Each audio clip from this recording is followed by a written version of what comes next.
आता पाहूया 10च्या 25 महत्त्वाच्या बातम्या।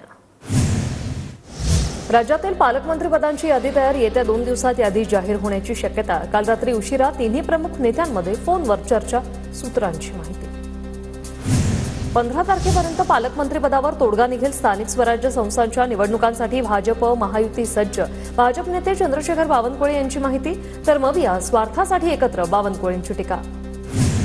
शेतकऱ्यांचा मुलगा आमदार झाला, पालकमंत्री व्हावा अशी सगळ्यांची इच्छा। रायगडच्या पालकमंत्री पदावरून भरत गोगावलेंची प्रतिक्रिया। भरत गोगावलेंना रायगडचं पालकमंत्रीपद मिळावं अशी शिवसेनेची भूमिका। उदय सामंत यांची प्रतिक्रिया। रायगडचं पालकमंत्रीपद कुणाकडे जाणार याकडे लक्ष। मंत्र्यांच्या बंगल्यावरील उधळपट्टीला लगाम लागणार। शासकीय निवासस्थानावरील अधिकच्या खर्चाच्या तक्रारींची मुख्यमंत्र्यांकडून दखल, सूत्रांची माहिती।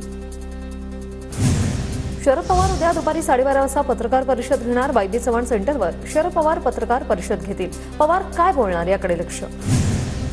काँग्रेस प्रदेशाध्यक्षपदी नेमणूक करण्यासाठी हालचाली सुरू। हायकमांडकडून पृथ्वीराज चव्हाणांच्या नावाची चर्चा। स्थानिक स्वराज्य संस्थांच्या निवडणुकीपूर्वी नेमणूक होणार असल्याची माहिती। भाजपशी लढताना एकसंध इंडिया आघाडीसाठी संवाद ठेवा। ठाकरे गटाचं मुखपत्र, सामनातून काँग्रेसला हात जोडून विनंती। तर इंडिया आघाडी अधिक मजबूत व्हावी, टिकावी ही आमची भावना। संपादकीयाबाबत राऊतांचं विधान। विरोधात लढताना सहकाऱ्यांना देशद्रोही ठरवण्यापर्यंत जाऊ नये ही ठाकरे गटाची भूमिका। काँग्रेसला उद्देशून संजय राऊतांचं विधान। मंत्रालयातील मराठा आरक्षण शिंदे समितीचं कार्यालय जागेअभावी हलवलं। शिंदे समितीला लवकरच नवीन दालन दिलं जाणार। मंत्र्यांना बसवण्यासाठी दालन नसल्यानं कार्यालय हटवलं।